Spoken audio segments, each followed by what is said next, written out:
As Guyana sits on the economic and political crossroads, we speak to the nation's opinion leaders and decision makers to get their views on the challenges the country faces and the path it must take to achieve national development. Welcome to Nation Watch. Now here is your host Mervyn Williams, former member of the Guyana Parliament.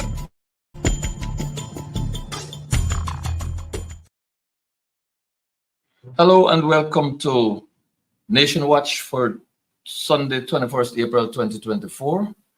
We continue week by week to inch closer and closer to that day when we will exercise our franchise at regional and general elections and rid this government, rid this country of a government that is corrupt, discriminatory, and uncaring. My name is Mervyn Williams. I'm your host, and we're going to be discussing a very important matter today. Recently in Geneva, the United Nations Permanent Forum on People of African Descent met and deliberated. Guyana was represented by two ministers of government. I don't readily remember their names, so I refer to my notes. Hamilton and Waldron. Right. Minister Waldron and Minister Hamilton of Polauri fame. Interestingly enough, after the deliberations were in a general sense over and there was the wrap-up, Minister Waldron took the opportunity not to offer concrete proposals to the forum with respect to people of descent in Guyana and the organization that represents them.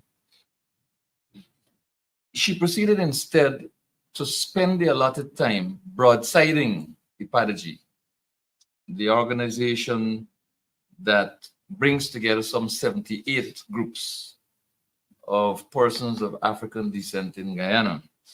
You may recall, ladies and gentlemen, that the government of Guyana under President David Granger had put in place financial support for Idpada-G. There were budgets that were available to the organization in the furtherance of its work pursuant to the United Nations Declaration of the Decade of People of African Descent. So Guyana offered nothing of substance to that forum.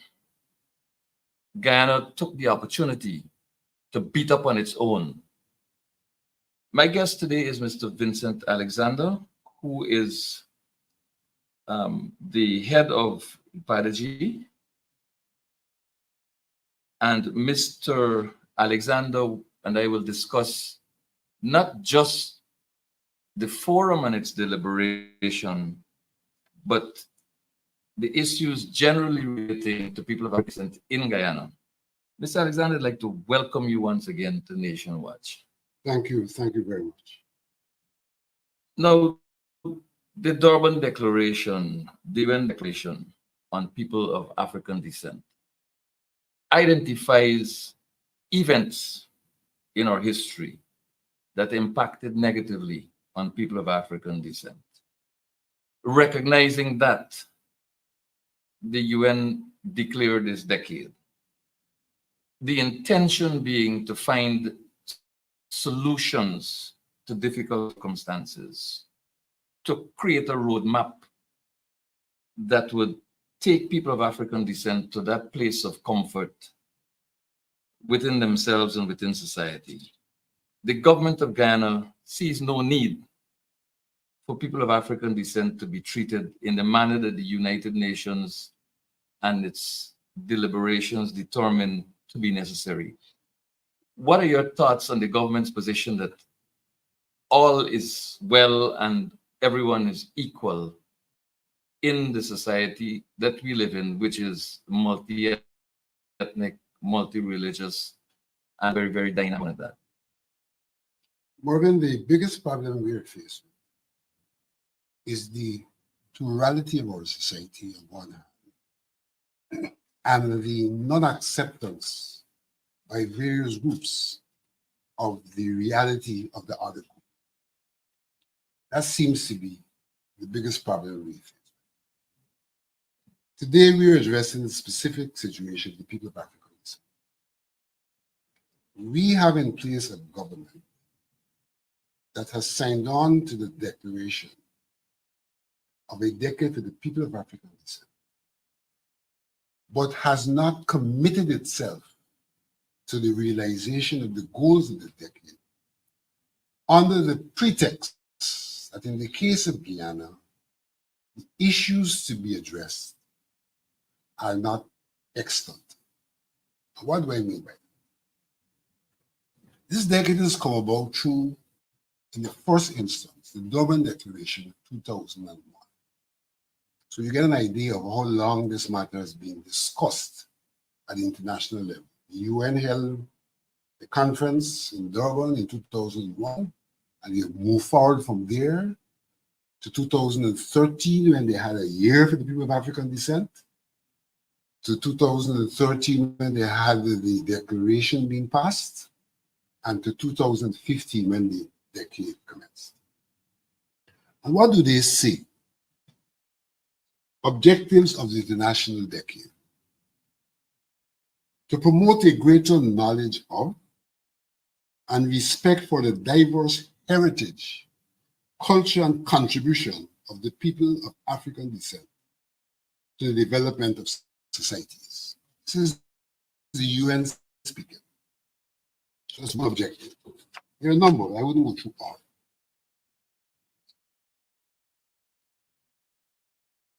States should take concrete and practical steps through the adoption of effective implementation of national and international legal frameworks, policies, and programs to combat racial discrimination, xenophobia, and related, and programs to combat racism.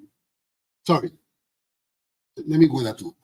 States should take concrete and practical steps through the adoption of effective implementation of national and international legal frameworks, policies, and programs to combat racism, racial discrimination, xenophobia, and related intolerance faced by the people of African descent, taking into account the particular situation of women, girls, and young males by inter alia activities described below. It goes on to say, under recognition, which is one of the themes of the decade, remove all obstacles that prevent the equal enjoyment of all human rights, economic, social, cultural, civil, and political, including the right to development. Promote the effective implementation of national and international legal frameworks. Undertake a comprehensive review of domestic legislation with a view to identifying and abolishing all provisions that entail direct or indirect discrimination.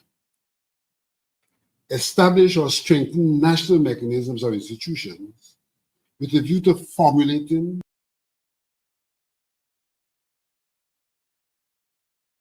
monitoring, and implementing policies to combat racism, racial discrimination, xenophobia, and related intolerance, and promoting racial equality with the participation of representatives of civil society. As appropriate, establish and or strengthen international human rights institutions in conformity with the Paris Principles and or mechanisms with the participation of civil society, and providing with adequate financial resources, competence, and capacity for protection, promotion, and monitoring to combat racism, racial discrimination, xenophobia, and related intolerance. Celebrate the launch of the International Decade at the national level and develop national programs of action and activities for the full and effective implementation of the decade. In accordance with paragraph 92 of the Durban Program of Action, states should collect, compile, analyze, disseminate, and publish reliable statistic data at the national and local level, and take all related measures necessary to assess regularly the situation of the people of African descent who are victims of racism, racial discrimination, xenophobia, and related intolerance. So these are things, and I can go on and on in terms of what the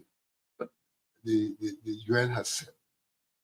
And what I'm saying to you is that in Guyana, there hasn't been acceptance that these things need to be done, because the government contends that, in Guyana, after emancipation, all peoples have been treated equally, and therefore all that we do addresses these things across the board, and there's no need for attention to the people of African descent.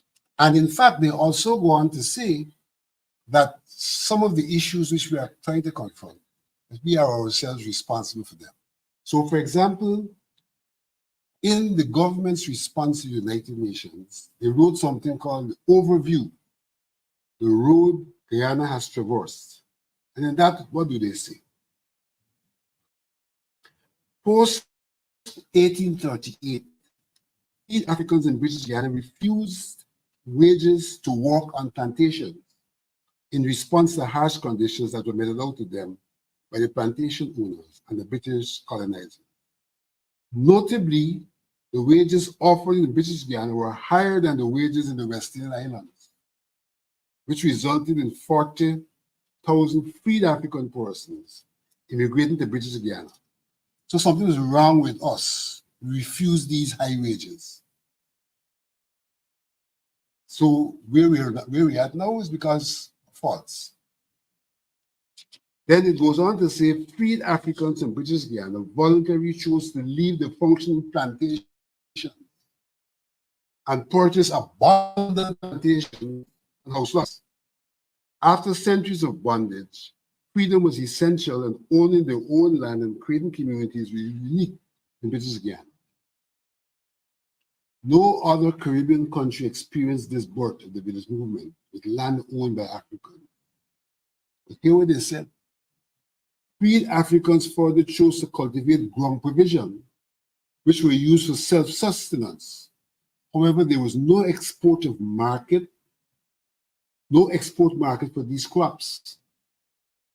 They did not cultivate commercial cash crops such as rice, although this was done during enslavement by those from West Africa.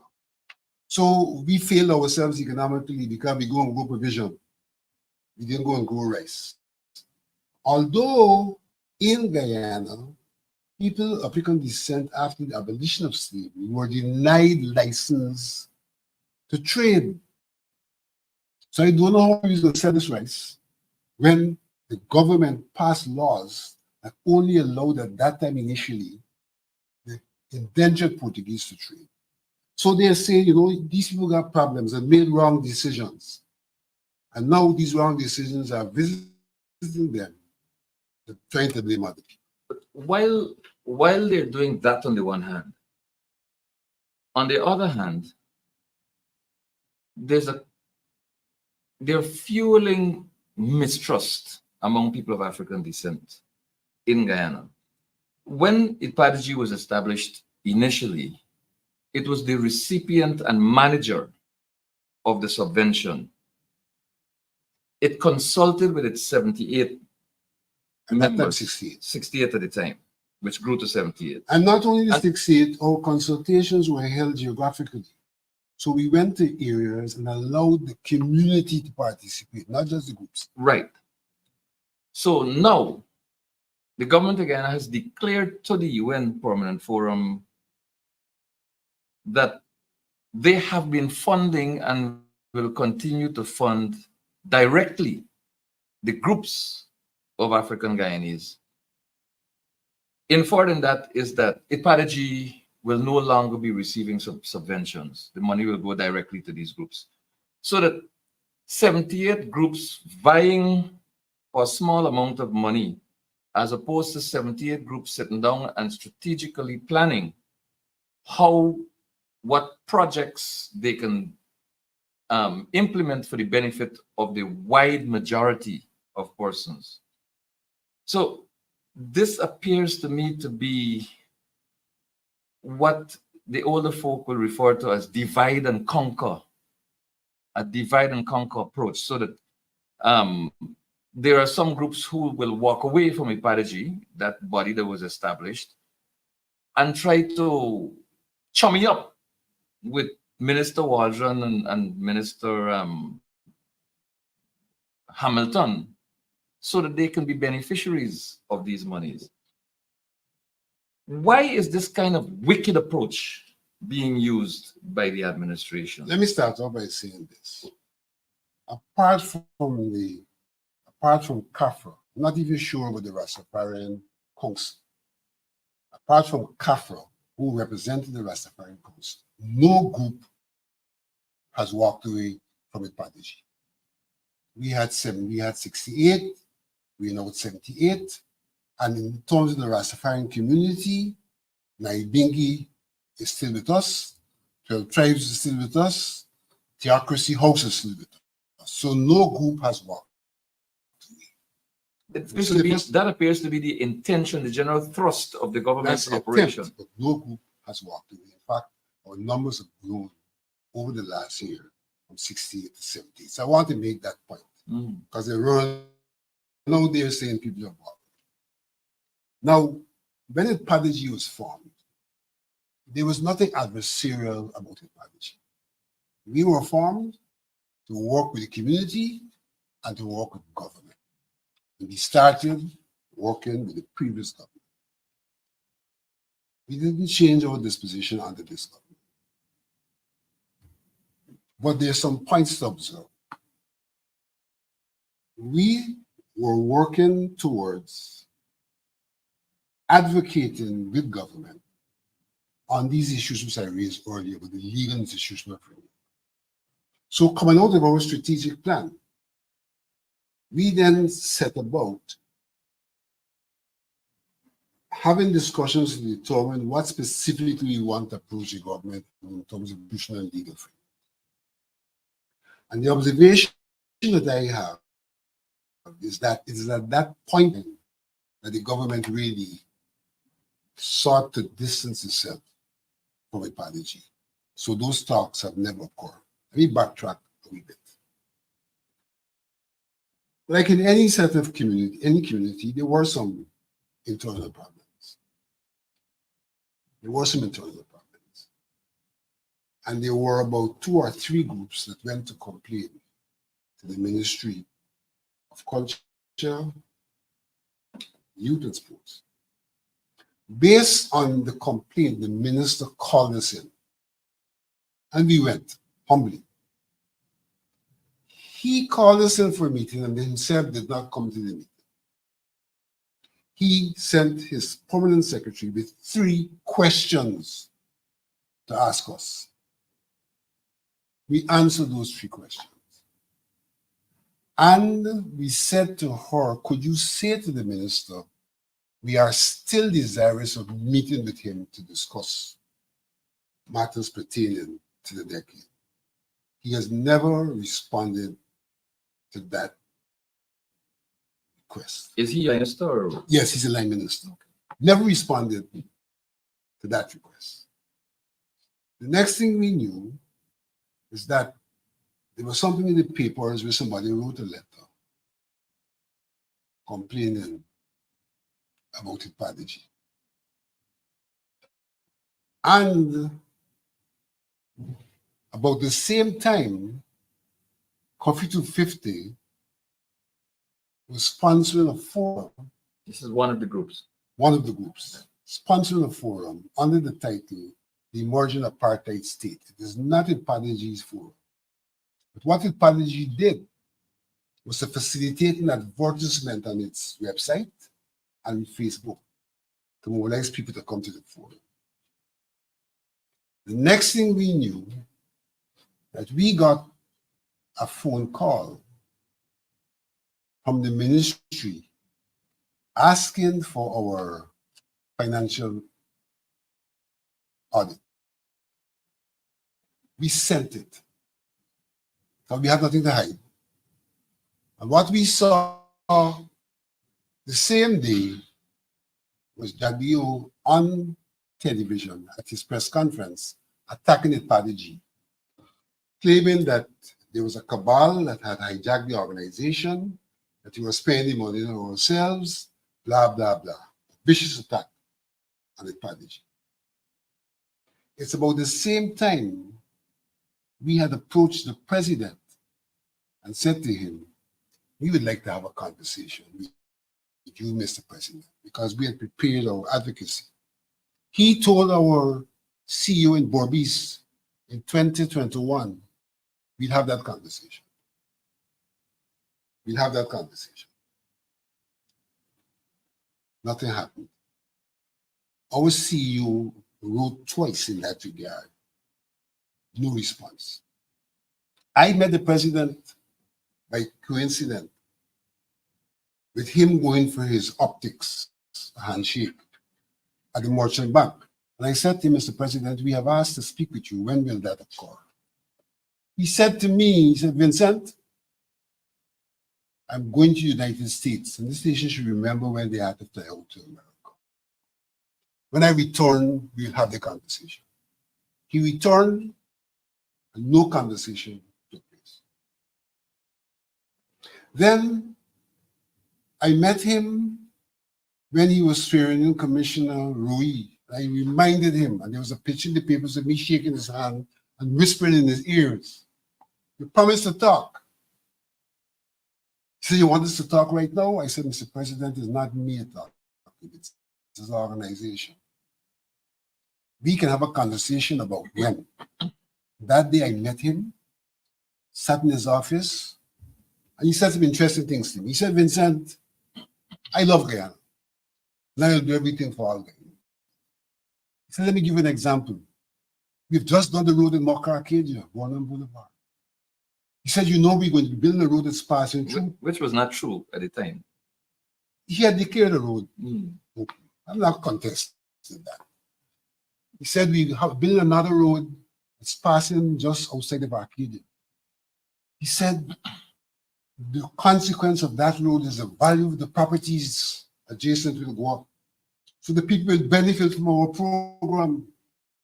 That's what President Orfanati told me. The same buildings they bulldoze, he told me those people will benefit because the value of their properties will go up. And he then said to me, he says, Vincent, I'm going to Trinidad. When I return, we'll have the meeting. He went to Trinidad, returned, there was no meeting. Jagdio attacking us. I wrote him, I said, I hope you have noticed that things are not going good. And that it's important we have a conversation to try to deal with the crisis that's evolving. No response from the president. Now, obviously, by then, we are dealing with the UN. The UN established a group of experts. They had a meeting in Geneva. They invited us. We went. The government of Ghana did not go. No interest. Then the UN established a permanent forum for the people of African descent. They had their first session in Geneva. We attended. The government of Ghana did not go. We held a side event, and they sent some diplomats to hear what we could say. And so when the second session was held in New York, same Minister Waldron, the chairman of the ERC, Kafra, turned up, not with any recommendations or programs or a report as is required in each state, but to start to defend the government against whatever we had reported. That was the second forum. We now with the third forum. The third forum, the beef up the delegation to go again in the mode where they have made no report specific to the people of African descent, no recommendations, a bland endorsement of another decade, and seeking to attack Idpada-G. Fortunately, Idpada-G is there, as we have been from the inception, to speak for ourselves. I had as I said, I had the opportunity to meet the president once again when he swore in the Constitutional Reform Commissioners. And in the normal style of the president, shake hand. And when he came to me, I said to him, Mr. President, you've promised us 3 times to meet. When will we meet? President Orfanali said to me, Vincent, you are right. We will meet, I swear, on the week of fasting of Ramadan. I'll meet you next week. I'm still waiting. That's several weeks ago. That's about 3 to 4 weeks ago. I'm still waiting. But his delegation takes off to Geneva to attack Idpada-G and expects us to be quiet. And what they attempt to say is that Idpada-G is not 78 African organizations. It's a front for the PNC. So once you raise issues that they don't agree with, you become a front for the PNC. And attempting to say that there is this group of PNC people who have captured Idpada-G and looking after themselves. I want to know how I'm looking after myself. Mr. Alexander, the attacks started with Mr. Jagdeo. There have been sustained attacks since then. Yes. The attacks have now found themselves in the halls of the United Nations Permanent Forum. Your organization, you were directly and personally under attack as well in the course of all of this, this situation. In the court. Yes, you have been named. So the allegations range from financial management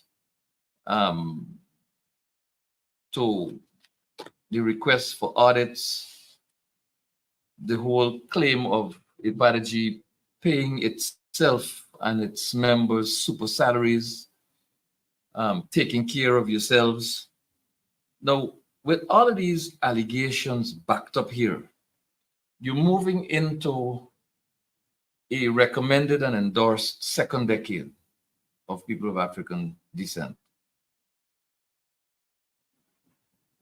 Conspiring with this backup of allegations and attacks is this whole business of a declaration by the government of Guyana through Minister Waldron that is going to fund directly these groups. Idpada-G was established pursuant to a UN declaration, as I understand it. Yes. This is a government that is directly challenging a United Nations declaration which called upon civil society to be integrally involved, as I read just now. Precisely. How do these 3 things, the sustained attacks, the whole question of the endorsement, and the government broadsiding literally the United Nations declaration, how are these things going to impact the second decade? All right, let me respond this way. Right. First of all, to see that the government has been blatant in their lies about the status of Idpada-G. No member of Idpada-G's coordinating council or board is in receipt of any stipend from Idpada-G. So it's a blatant lie to suggest we spend money on ourselves. Secondly, Idpada-G employed professional staff and they were paid. The government is on record previously have said that 40% of the money on the staff. Waldron is now on record in the UN saying we spend 80% on the staff. Well, I don't know what 80% we could spend on the staff. We've gotten no percent since September. No, Of 20, no cent. No cent from September 2022. But we are still working. And according to a mouthpiece of the government, he said we're squatting in Heights building. Well, they could regularize the squatting if they wish to. No percent, but we're still working. The second point I want to make is that they sent a special investigative unit of the Ministry of Finance. And here they wrote us on the March 21, 2022. Investigation into receipt and disbursement of funds. And this is specific to the subvention. Yes. Right. With reference to the subject, the Central Internal Audit Unit has conducted an investigation into receipt and funds of Idpada-G. In fact, the one I'm reading here is a report. It is the investigation, Central Internal Audit Unit they sent upon. That unit came in March 2022 and wrote a report. Sorry, the unit came in 2021 and wrote this report after coming twice in March 2022, right? And send us their findings. And the conclusion of the findings reads as follows.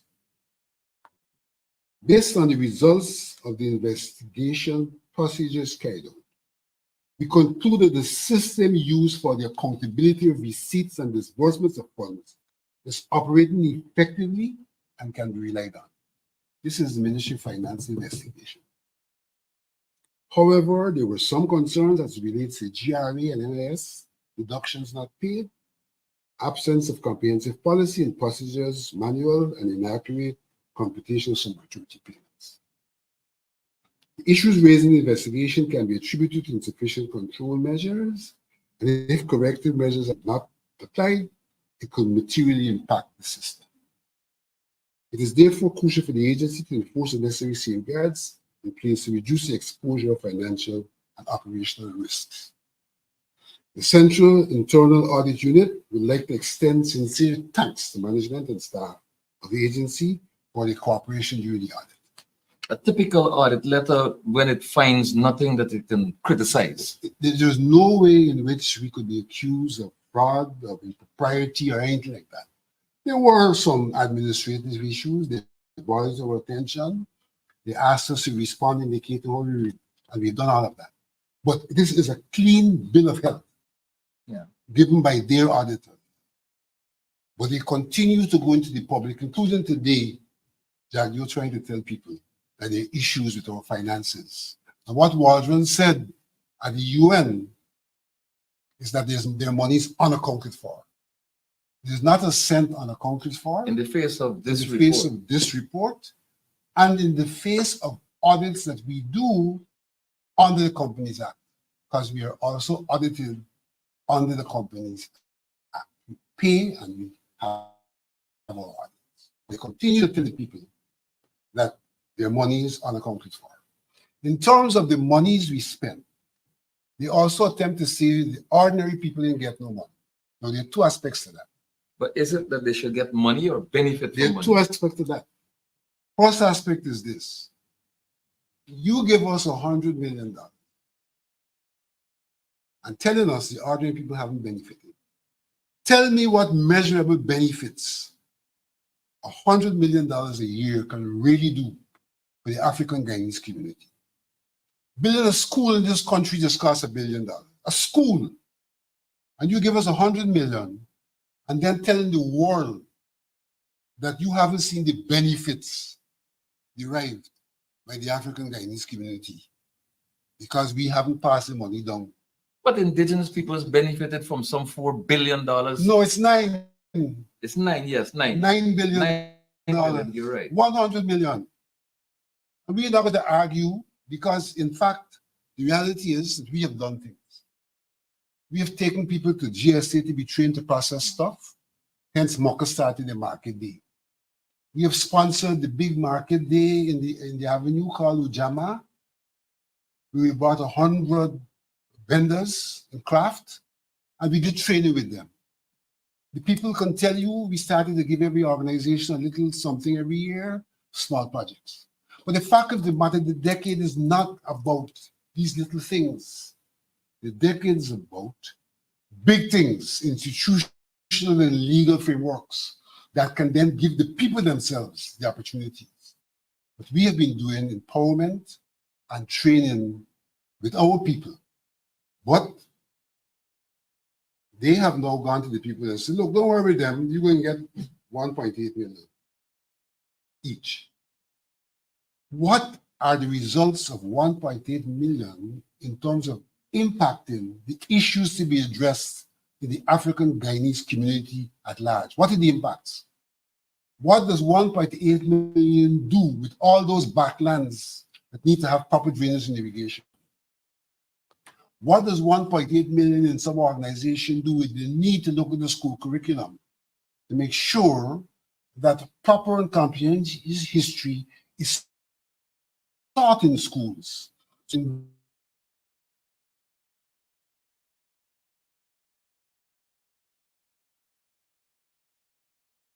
Question.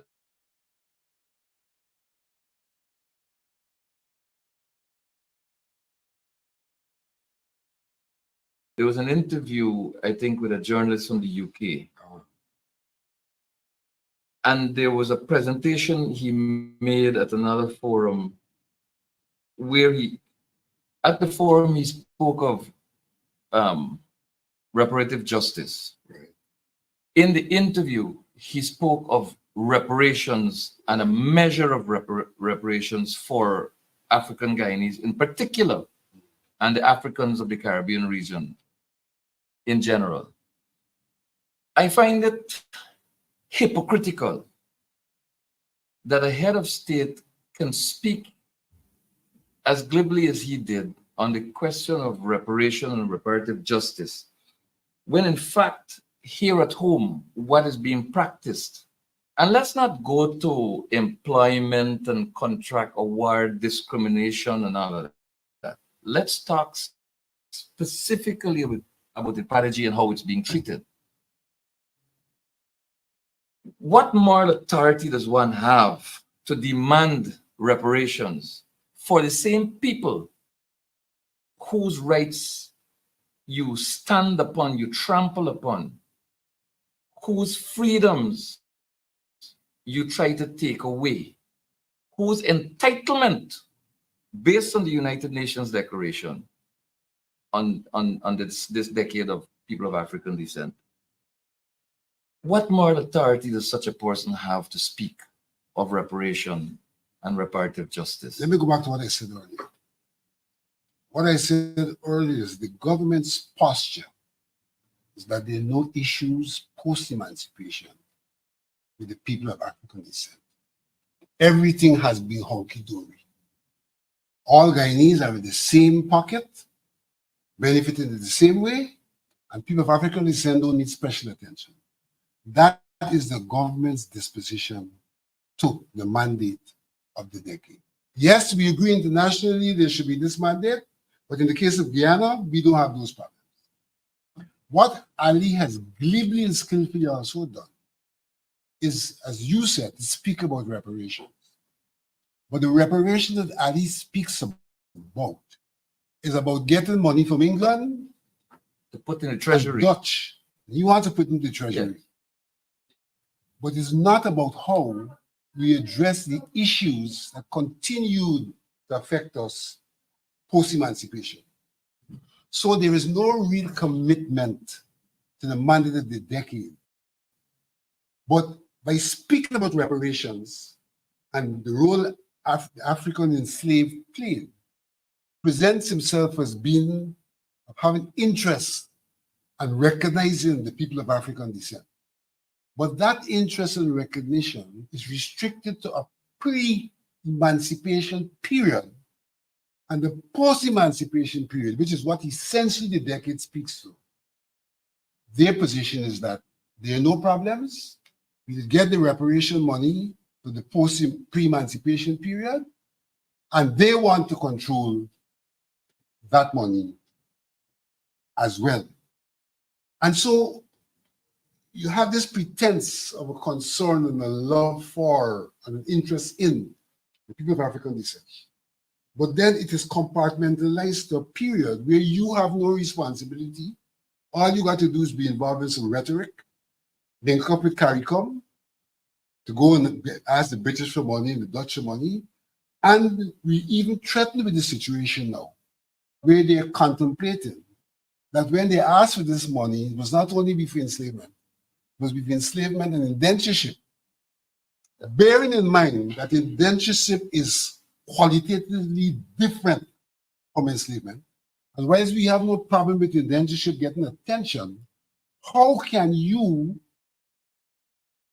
put indentureship and slavery in the same basket when slavery was an instance where people were treated as property, had no rights, got no benefits, and indentureship is a con-man contract where they had rights and they were con and they get all the benefits. And you put it all in the same basket. You know, Mr. Alexander, this conversation could go on and on. Look, I believe that President Ali's utterances with respect to reparations is limited to the money that can be obtained on the backs of the African Guyanese.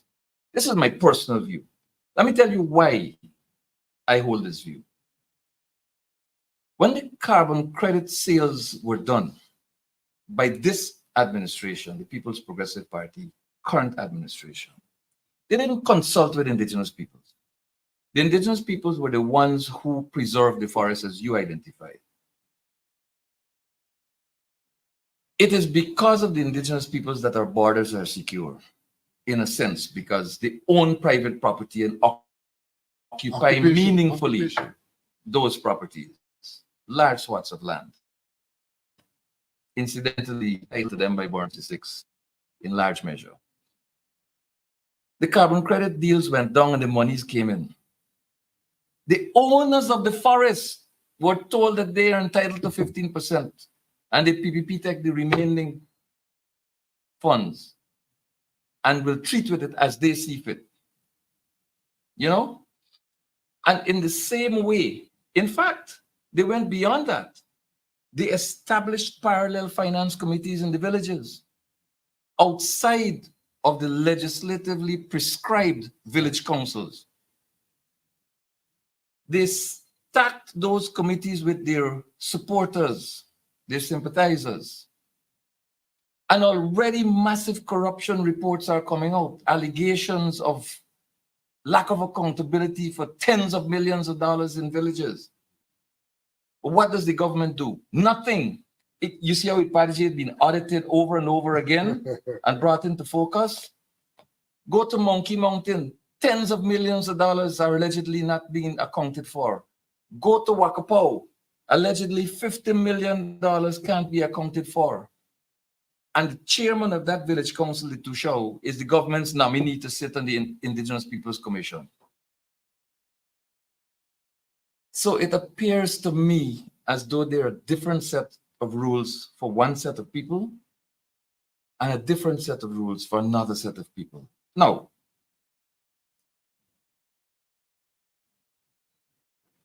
the monies that are coming in on the basis of the work of the indigenous peoples, those indigenous peoples of this country who own the lands are getting the smallest portion. If reparations were to be paid, it is likely to be treated in the same way, where the structure, Idpada-G, for example, will be bypassed, and those other little groups, those 78 other smaller groups, will get pittances in the same way as the Amerindian villages are getting pittances from the carbon credit sales. While if these people stay in government, they are going to splurge on the monies that come into the coffers of this country on the backs of the ancestors of the current African Guyanese population. How fair can that be? That can be fair. And it is, President Ali has, in a sense, in some of his presentations and discussions, essayed the fact that this money should come to the state. That is nonsense. That is not the disposition of the people of African descent. We feel that there should be a body, a trust, established under the control of the African Guyanese community that looks after those monies. But he has said that this money should come to the state. And in fact, there are some difficulties already because the Dutch, in particular, have no interest in discussing the question of indentureship. Of course, they have an interest because indentureship did not occur under the Dutch in Guyana. Of course not. It occurred under the Dutch, probably in Suriname, but not in Guyana. Not in Guyana. But they're introducing that topic. It's that is going to scuttle the attempts to get the kind of reparations from the Dutch, because the Dutch have started the process and our state has not been following up in a manner to ensure that reparations are forthcoming from the Dutch. So we have very, very, very serious problems where, as I started off to say, we have a plural society. Our society, unfortunately, has emerged in such a way that ethnicity dominates our politics. But Mr. Alexander, I'm sorry to interrupt you. I think this whole situation has been made all the more complex because between 2020 and now, there has been the erasing of the line that separates the state from the party in government. And therefore, if reparations were to come and to be managed by the state, it appears to me as a citizen of this country that that is synonymous with saying that reparations will be managed by the People's Progressive Party. Let's address that this way. The People's Progressive Party, to me, I call them a bipolar party.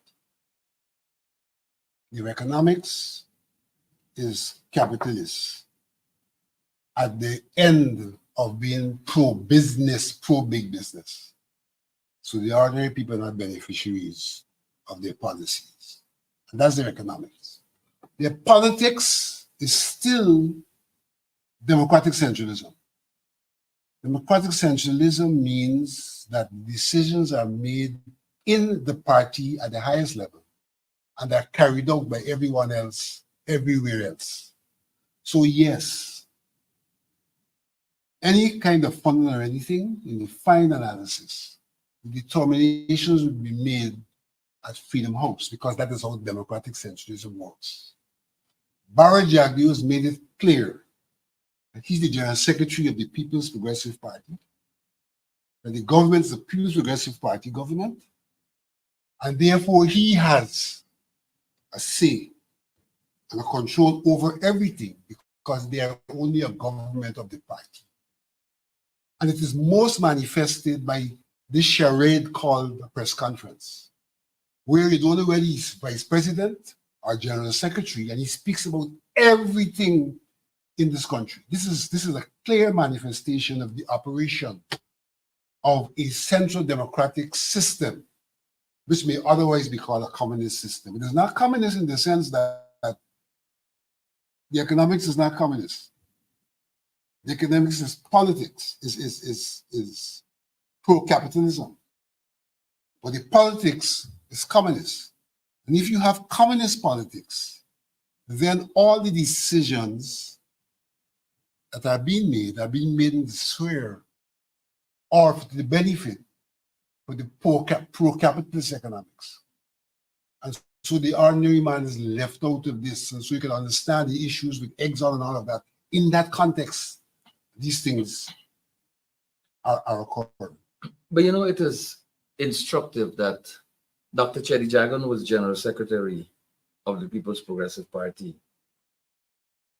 And I do not recall him behaving in the manner in which this chap behaves. Donald Ramotar was General Secretary of the People's Progressive Party. And I do not recall him attempting to dominate government as General Secretary.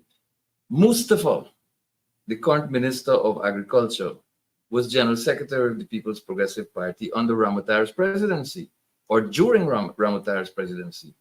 I do not recall Mr. Mustafa even attempting to step up anywhere close to the manner in which Jagdeo behaves. Jagdeo is obviously someone who is consumed by power, consumed with the desire to dominate everything and everyone. Something is fundamentally wrong with the way the People's Progressive Party allows that kind of behavior among its ranks. Let me respond to that this way. In some regards, the communist and democratic centralist culture facilitates that behavior. But it does not facilitate that behavior on the back of pro-capitalist economics. It facilitates that behavior on the back of social economics. Jagdeo, unlike Jagan, and I dare say unlike Ramotar, is the one who is pro-capitalist and the one who is suffering from bipolarity. His politics is controlled total, which is communist. And his economics is pro-capitalist. But his politics makes the control favorable to pro-capitalism. And so that's the difficulty that we face with. I want to go a little further. I have on previous occasions said that it's getting as bad as fascism. Why do I say that? Fascism speaks about power being centralized in a person. And what we are seeing in Ghana, notwithstanding all the Ethnic Relations Commission and Women Gender Commission, all of that, we see power being centralized in a person. And so we are creeping up into a fascist state with Jagdeo being the ultimate controller of everything, which is what defines fascism. And we've got to wake up and smell the roses, because that is what is occurring in this country. We live in a country where if you want something done, they got a mantra now, call BJ. If you don't call BJ, it can't happen. And what is happening is a lot of people, in terms of their own survival, ain't got time to fight the politics. They got time to call BJ. So you can see a lot of all kinds of faces turning up and praising the government.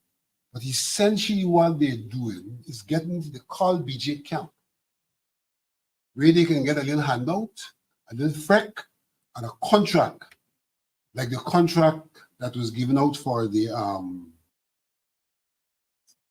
this contract to critic. Like that kind of contract is a call BJ contract. Because one must ask the question, in the context of what's happening, how is it possible that the Procurement Commission could identify all of those faults and then say that nobody's accountable? It can't be changed, it can't be remedied. Even if it can be changed and remedied in terms of the award of the contract, is no one accountable for all of those omissions? And it shows you the operation in this country. When you ask Jagdeo about the operations, he says we have these laws, they have this process, but this tender award exposes what happens in the process. That's what it exposes. And therefore, this decoration of processes and awards and all of that, if you see beyond it, you can see where the system is corrupted. And undoubtedly, there are persons in the process who facilitated, more than likely on the instructions, the award of that track. And that is where our big problem is in terms of the economic life of this country. One person seems to be giving directions as to what should happen and who should get what. And there's fear. And there are those who are fearful that unless they kowtow to the one person, they'll be left out. Well, some great mind once said that nothing is more despicable than respect based on fear. Mr. Alexander, let me repeat that. Nothing is more despicable than respect based on fear. In 2 minutes, your closing thoughts with respect to Idpada-G, the decade, the extended decade, and your relationships with the government. Jagdeo took time off today to question the credibility of Idpada-G. He went back to some skirmish in 2018 to bring that forward in an attempt to discredit Idpada-G. The government of Guyana cannot discredit Idpada-G. Idpada-G is an organization that brings together the widest community of the people of African descent. And the challenge we have as an organization is for our people to be relieved of the fear that Jagdeo reigns, and for us to act united and collectively. We are not in an adversarial situation by nature with the government. We are not an extension of the political opposition.